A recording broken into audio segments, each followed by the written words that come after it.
Major funding for KPBS Evening Edition has been made possible in part by Anderson Plumbing, Heating and Air, proud to support the mission of KPBS and privileged to serve San Diego clients. Anderson Plumbing, Heating and Air, helping homeowners maintain drain, heating, and cooling systems since 1978. And by the Conrad Prebys Foundation, Darlene Marco Shiley, and by the following.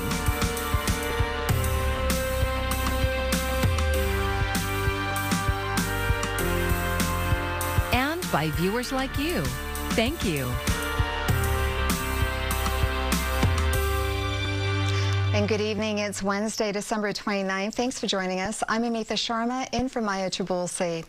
We now know the names of all 4 people killed Monday night in that crash of a Lear jet near Gillespie Field in El Cajon. KPBS News reporter MG Perez has more on the identities of the flight nurses on board and the investigation into what went wrong. It's a poignant picture. The 2 flight nurses standing in front of the Lear jet that they flew in so often to care for critically ill patients. Tina Ward and Lori Gentz had long careers in healthcare that ended in this tragic plane crash Monday night. The plane was on approach to Gillespie Field when it slammed into the ground along Pepper Drive in this East County neighborhood. The picture was provided by the International Association of EMTs and Paramedics, Local 162, the union they both were members of. Mariana Aliano is the vice president and a personal friend of both. It's a huge loss for their families. They had a lot of friends. They had long careers. They took care of a lot of people. They helped a lot of people. Investigators with the National Transportation Safety Board spent the day going through the crash site, looking for clues to what went wrong. Some power and internet connections are still out as workers try to restore services. The San Diego County Medical Examiner has now officially identified all 4 of the victims who died, including the 2 pilots, 45-year-old Douglas James Grande and 55-year-old Julian Jorge Bajaj. Their friend and co-worker told us by phone that Lori Gentz was a leader and logged many hours in the air. She worked for several different flight companies before, whether it was the planes or the helicopters. She's worked in hospitals, ER, intensive care units. And with Tina, she started out as a paramedic. She was a first responder before she was a nurse. And she's also worked at different hospitals. The jet was registered to Aeromedevac, based at Gillespie Field. Late this afternoon, the company issued a statement honoring the crew members lost and made a commitment to support their families. Tina and Lori both led by example. You know, exactly how they did things is what they expected from everyone else. Strong women and strong memories to hold on to. MG Perez, KPBS News. The U.S. is seeing an explosion of new COVID cases shattering previous records. California became the first state to record more than 5 million coronavirus infections following the holiday weekend. As Isabel Rosales reports, health experts are bracing for the peak of the surge in new cases, while Americans face long lines to access COVID tests. In these last days of 2021, Omicron is ushering in an all-time record high of new COVID-19 cases. Omicron's like nothing we've seen before. The 7-day average, more than 250,000 new cases a day. Meanwhile, encouraging preliminary data suggests that Omicron is less severe than Delta. We should not become complacent, since our hospital system could still be stressed in certain areas of the country. Hospitalizations and deaths have not risen as quickly as new cases. Health experts say they are lagging indicators. Renewed worries about young children, especially for those not eligible for vaccination. On average, more than 300 children are hospitalized with COVID a day. When you're talking about a virus that may be as transmissible as measles among a mostly unvaccinated population, and so that's going to be very rough. COVID-19 tests are increasingly hard to find. We sat in the car for 2.5 hours, and then finally the policeman came and said no more. A new update about rapid at-home tests. The FDA says lab studies show they may be less effective in detecting the Omicron variant. The tests are still worthwhile. Don't let anybody think that the FDA was saying the tests are no longer good. In Washington, Isabel Rosales, KPBS News. The demand for coronavirus testing is rising, but some are having trouble finding where to get results quickly. KPBS health reporter Matt Hoffman says the county is making it a little easier by giving out some free rapid tests. Here you go. I'm picking up a COVID test that I just heard about on Facebook group. So I'm excited because we've been looking everywhere and nobody has it, even like the testing sites, no available appointment. If you're looking for a COVID-19 test, but maybe you don't want to wait in any of those long lines, or maybe you just can't find them, you could try your local library. The county is partnering with them to give out free rapid tests, one per person. Honestly, I went to Rite Aid, CVS, even called Walmart. Everybody's out. The rapid tests provide results within minutes, and they are being distributed to libraries throughout the San Diego region. They include county branches and libraries in the cities of San Diego, Chula Vista, Carlsbad, Escondido, Coronado, and Oceanside. Some sites are already out of tests, and at the El Cajon branch library, the kits were going quick. My daughter told us that they were giving out free rapid tests here, so booked down here and got it. Nobody else has it, so. Lawrence Vinti says he also couldn't find any tests at pharmacies. He wants to get checked after his grandkids contracted the virus. We had contacted around Christmas, so we thought we'd do the right thing and get tested. Many people here needed the tests because they or another family member may have been exposed over the holidays. My son actually has some symptoms, but with no fever or nothing, but I was about to schedule an appointment for him to do the test. Then I discovered they are handing these tests, so it's very good. Everyone we talked to said they heard about the free tests either via social media or from friends and family. Each box given out has 2 tests inside, and they are designed to be taken at home with results in about 15 minutes. People say picking them up was pretty easy. Piece of cake. It was a very simple process. Really appreciate the simplicity. Another thing we heard from everyone, they want the county to keep the free rapid tests coming. It's a great idea. It's a great idea. They should definitely do this kind of thing. I mean, this thing's spreading like fire, especially right now with the holidays. Before going to a library, a good tip is to call ahead and see if they still have the test available. Matt Hoffman, KPBS News. A plan to ease COVID testing shortages is in the works. More at-home kits will soon be on the way. The White House says it's buying 500 million of the tests, with deliveries expected to start in January. And there will be a free system, including a new website for distribution. While much of the attention is on COVID, the flu is also going around. Today, San Diego County health officials reported the first death of the flu season. The patient was identified as a 42-year-old man with underlying medical conditions. He had not been vaccinated against influenza. He also tested negative for COVID-19. The county is also reporting 192 lab-confirmed flu cases for the week ending December 25th, a slight uptick from the previous week. It's been a pretty rainy holiday season so far, and another storm is on the way tonight. KPBS reporter Melissa May describes how the weather is affecting San Diegans. We recommend not entering the water. Thank you. A day at the beach, scuttled by stormwater runoff. We came and there was warnings against the water, but the kids really wanted to try it. My one granddaughter had never seen the ocean before, so she just couldn't wait. Imperial Beach resident Libby Wright Giovingo and her family were hoping to go swimming in the ocean today, but those plans changed after a lifeguard told them the water was contaminated. He said that's a really high contamination right now, higher than usual even, and that the runoff from between the rainstorm and the winds, it's really pushing up all the way up this coast. San Diego has had 4 storms since Christmas Eve, and another one is on the way tonight. National Weather Service meteorologist Alex Tardy spoke with KPBS's Midday Edition and says this weather could affect a lot of people's upcoming plans. So the nuisances are outdoor activities. The roadways will be slick. You really need good tires, otherwise you'll hydroplane, which can be dangerous.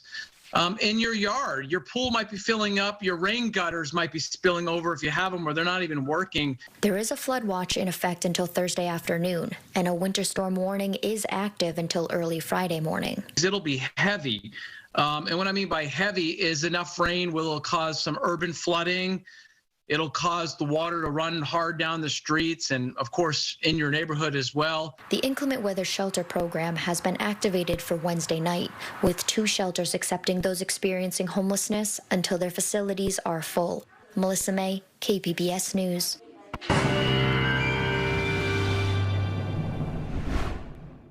We're tracking a storm system that continues to push further south here in California. It's going to make its way down to Southern California late tonight and into early tomorrow morning, and that brings the threat for heavy rainfall. Winter weather alerts still remaining in effect in some of the mountains here. A lot of those have been dropped from winter storm warnings down to winter weather advisories, and then we can look forward to an improving forecast for the weekend. So these winter weather alerts will be discontinued as we head into your Wednesday evening, but the flood watches remain in effect all the way through Thursday afternoon here, so keep that in mind. Again, heavy rain possible through the early part of the day on Thursday. Heading into tonight, here's that rain continuing to press further and further south, getting into San Diego. Some steady rain early Thursday morning, 6, 7, 8 a.m. Temperatures for tonight looking to stay pretty mild in San Diego, low 50s, upper 40s in El Cajon, mid 40s, and looking at some dry time for you in Borrego Springs. And then tomorrow features plenty of wet weather here for your Thursday, mid 60s in San Diego, 60 out towards Chula Vista, upper 50s in Borrego Springs, and only in the 30s in Mount Laguna. So we'll track out some of that rain for your Thursday. Again, steady rain through the early part of the day, and that looks to lift a little bit as we head into the afternoon hours, but still some lingering showers possible all the way into your Thursday evening. Friday features abnormally cold air across much of California, but maybe some lingering showers into southern parts of California. Near the coast, temperatures in the upper 50s to low 60s as we head into the weekend. Some more in the way of sunshine should make it feel a little bit nicer out there. Further inland, a little bit of rain lingering throughout the day on Friday. After that, we bring back sunshine Saturday, Sunday, heading into Monday. Temperatures bump up a couple degrees, getting up into the low 60s. In the mountains, a little bit of snow possible on Friday, temps in the upper 30s. And then we'll see that forecast improve for the weekend, upper 30s to low 40s and more sunshine. And in the deserts, again, plenty of cloud cover lasting through Friday. Otherwise, we'll see improvements through the weekend. For KPBS News, I'm meteorologist Jessica Pash. After a last-minute scramble to try to save the game, organizers announced today that the Holiday Bowl is officially canceled. Holiday Bowl representatives said they worked with the North Carolina state staff to find a replacement team for UCLA, which was unable to play due to COVID-19 protocols, but they weren't able to find one. This would have been the Bowl's first year at Petco Park since the Mission Valley Stadium was demolished. The Padres announced all tickets purchased through Ticketmaster.com and Padres.com will automatically be refunded. COVID is also forcing theater cancellations in Los Angeles. Performances of the hit musical Hamilton at the Hollywood Pantages Theater are canceled through late January because of breakthrough cases. Producers say with COVID cases still rising in LA, they decided to hold off on performances until January 23rd. All tickets for canceled shows will be refunded. Omicron is spreading rapidly and economic recovery hangs in the balance. As Britt Conway reports, economists worry we're in for a weak start to 2022. Thousands of flights canceled. Back to the office plans shelved. College football bowl games called off. Broadway shows shutting down. Restaurants slowing down. Another COVID-fueled economic crunch, with rising cases raising safety concerns and hitting the workforce. All while the supply and demand balance remains out of whack. GasBuddy.com predicts the national average for gas prices could flirt with the $4 mark by Memorial Day. And agricultural analysts don't think we're going to get much of a break at this supermarket either. Between pent-up demand, high shipping costs, and bad weather, food prices aren't expected to go down anytime soon. Of course, these are all just predictions, but economists who have downgraded their forecast for early 2022 say they're keeping a close eye on COVID-19 and Capitol Hill. The big part of the Build Back Better agenda is the child tax credit, and that expires at the end of this year. And so folks, the families with children that are getting that tax credit won't get that money early next year, and that'll hurt. And of course, this combined with Omicron means that the growth going into next year will be weaker than previously anticipated. I'm Britt Conway reporting. Several state laws are about to take effect in the new year. One aimed at alleviating California's housing shortage was authored by a San Diego lawmaker. CalMatters' Manuela Tobias explains. California has a housing shortage. The median home price broke $800,000 in 2021. Some experts say California needs about 3 million new homes for the growing population. But for decades, strict zoning laws have allowed developers to mostly build single-family homes. That's about to change. Hi, I'm Manuela Tobias from CalMatters, and I'll explain California's new housing laws in 1 minute. In the hopes of easing the housing shortage, lawmakers essentially did away with single-family zoning, a political goal years in the making. Bye-bye big backyards, hello duplexes. A new law by Democratic Senate Leader Tony Atkins of San Diego says that if they want to, the owners of most any parcel designated for one standalone house will now be able to build 2 separate houses or a duplex. The exceptions, property in historic or environmentally sensitive areas. If the lot is big enough, it can be split in 2, making room for up to 4 houses. And that's not all. Democratic Senator Scott Wiener of San Francisco successfully pushed through another law this year, which makes it easier for cities to build small apartment buildings near transit, skipping environmental reviews. Supporters hope more houses will drive down prices. Critics warn new homes will mostly benefit developers and displace lower-income people from their neighborhoods. You can learn more at calmatters.org. If you're uninsured and want health insurance coverage, starting January 1st, you have until Friday to enroll. Covered California, which runs the state's insurance exchange, says the winter surge in COVID-19 underscores the need for quality health coverage. A recent study from the nonprofit Fair Health found the average ICU COVID patient paid over $100,000 in medical bills. Uninsured Californians can enroll in the state's health insurance market in January, but coverage won't start until February 1st. For months, the pandemic shut down gyms everywhere, but now that gyms are open again, some are seeing an increase in clients. KPBS North County reporter Tanya Thorne says that's in part because COVID made people realize how important health is. Joshua Inoa drives 30 minutes every day to work out for an hour. He's lost 40 pounds since he started working out at Alvin Brand's gym in Vista. That's what keeps him coming back. The people, the encouragement, the motivation, my future. After recovering from COVID-19, Inoa decided to get back to the gym. At one point, I was just really depressed, and, not even money can get you out of that depression, and the health thing is so important in life. It really is. It's critical. When the pandemic forced gyms to close, it worried gym owners like Alvin Brand. But the need for good health worried him more. En este tiempo es una gran necesidad estar saludable. Las razones por las que seguí entrenando era porque mucha gente se estaba muriendo, se estaba enfermando, y la razón principal es porque no están en buena salud. Brand says that COVID deaths made him realize how important good health is, that people were dying of COVID because they weren't healthy.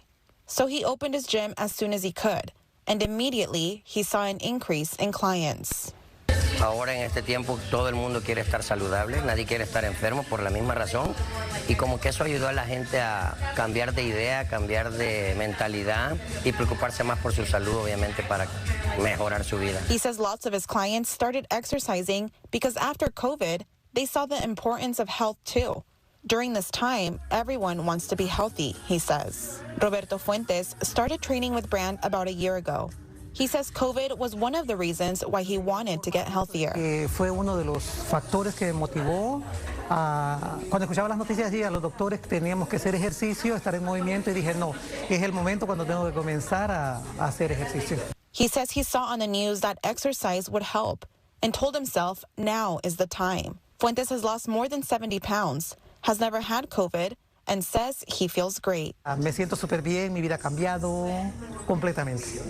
Brand says his training motto has always been, with health, you can do it all. Without it, nothing. Con salud haces todo. Sin salud, por mucho dinero que tengas, no puedes hacer nada. Puedes tener un montón de dinero en el banco, pero si no tienes salud, no lo vas a disfrutar. He says even if you have tons of money in the bank, without good health, you'll never enjoy it. Tanya Thorne, KPBS News.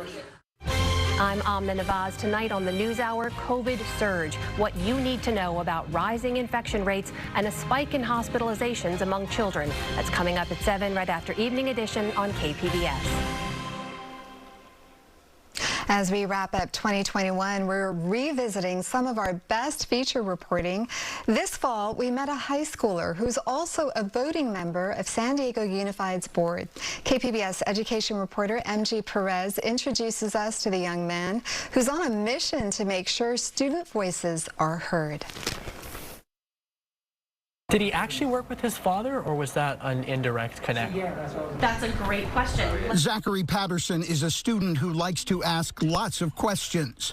On this day, the questions come in Miss Huzar's English literature class here at University City High School. Zachary is a senior, and like many of his classmates preparing for graduation, he's stressed. I'm in AP classes. I'm a student that's working hard, but hands down, it takes a toll on my mental health. It does take a toll on me being able to do this. I guess I do it because I love it. He's not just talking about class assignments. Zachary has another love. Raise your right hand and repeat after me. I state your name.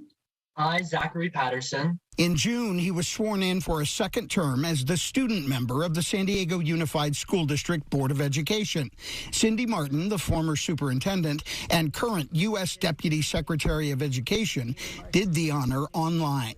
She's one of Zachary's mentors. I would love to be able to go to D.C., maybe work in the Department of Education with my old superintendent, my good friend Cindy Martin. I think that would be an incredible opportunity and experience. For now, he's committed to serve the more than 100,000 students in the San Diego district. He is the first ever student board member, a position he started campaigning for in 7th grade. With the help of others, he created a student advisory board first before being elected to the school board in 2019. I get to speak as a board member, but in the end, 95% of my experiences are formed right here on my campus in talking to students in that relationship that I have not as a board member to constituent, but as student to student, as peer to peer. What's the program they use? Is it like Raz Kids? Yeah, we're using Raz Kids. Is there a program for en español? Zachary is fluent in Spanish, which was helpful on a tour of the Longfellow K-8 dual language immersion program. This is where he collects information and concerns from students and administrators to take back to the school board. Yo quería entender las ideas de la escuela y los programas principales que ayudan a los estudiantes. Along with campus tours, there are press conferences too. If we get vaccinated, if we stay strong, we send a message that we believe in science. A month ago, Zachary was the board member who proposed lowering the age of the COVID vaccination mandate for students as young as 12 years old, following the science and the lead of the Los Angeles and Oakland school districts. He is also responsible for creation of a student Bill of Rights and leading the effort to add a mental health curriculum for students. Zachary says competing on his high school cross-country team helps his mental health, along with meditation and watching a particular TV show that reflects his life. He's a Parks and Rec fan. I'll draw parallels between just the craziness of the government sphere working with people. So I think that's super funny, and I'll sometimes laugh as I'm watching the show. Mike Pavedes is the new principal of University City High School, who first met Zachary on a Zoom call and noticed his leadership skills beaming through the screen right away. I'm amazed by his ability to navigate the way he does between the adult world and then come back to school and just be a kid. But he does it with ease. He does it with like a seasoned veteran. Zachary Patterson is very much a young man on a mission to make sure student voices are heard. But that mission is really just getting started. As the saying goes, it's a marathon, not a sprint. He texts with Deputy Secretary of Education Martin on a weekly basis and has applied to 16 colleges, mostly on the East Coast, hoping to get as close to Washington, D.C. as possible. He won't be a teacher, but wants to study education policy and how he can improve it. He's already made his mark. Everyone who runs for this office in the future and serves in this office in the future is going to have now is confidence from your example that they can lead. We deserve an education system that is for the students and by the students. And I promise that I'm going to spend every day that I serve on the Board of Education and beyond fighting for just that. That is something no one questions. MG Perez, KPBS News. Want to start the new year with a new best friend? The San Diego Humane Society is ringing in 2022 with $22 adoption fees for adult dogs. Those are all dogs 7 months and older. The offer is good today through January 2nd at all locations in San Diego, Escondido, El Cajon, and Oceanside. However, the Humane Society will close early at 1 p.m. on Friday and remain closed on Saturday, January 1st. You can check out the animals available for adoption at sdhumane.org/adopt. Final preparations are underway for the Times Square New Year's Eve ball drop. Today, organizers conducted their airworthiness test for the confetti that will be released into the air at midnight. 1.5 tons of confetti will be used on the big night. You can find tonight's stories on our website, kpbs.org. Thanks for joining us, and have a great evening. Major funding for KPBS Evening Edition has been made possible in part by Anderson Plumbing, Heating and Air, proud to support the mission of KPBS and privileged to serve San Diego clients. Anderson Plumbing, Heating and Air, helping homeowners maintain drain, heating, and cooling systems since 1978. And by the Conrad Prebys Foundation, Darlene Marcos Shiley. And by the following.